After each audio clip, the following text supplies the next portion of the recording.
we are using the same CAD softwares, but the same CAD software files are not opening at each workstation where we have the software. This is the problem. Are you facing? Then I will share with you one small tip where you can eliminate this problem and all your CAD software files can be get opened in all your network.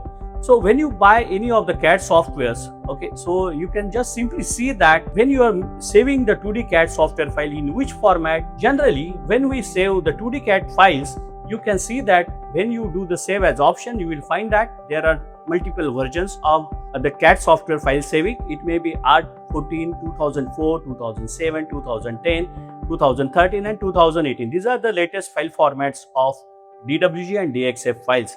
In your company, if multiple engineers are there and they are having the different file formats, suppose someone is saving in 2004, someone is saving in 2008, 18, someone is saving in 2013. If these persons are sharing the files with those who are opening the files in this particular file format, then those files are not open. So in this situation, we recommend you in all your design team where the 2D CAD softwares are getting used, you can use only single file format across your organization. Hence, all your team can open these 2D CAD files without any problem and they can work on that, and it will help to increase your productivity and seamless integration with respect to your CAD workflows. So this simple tip will going to save lots of time and effort of your design team. For such kind of tips related to the 2D CAD, 3D CAD or CAD communication softwares, you can follow us. If you have any questions regarding same,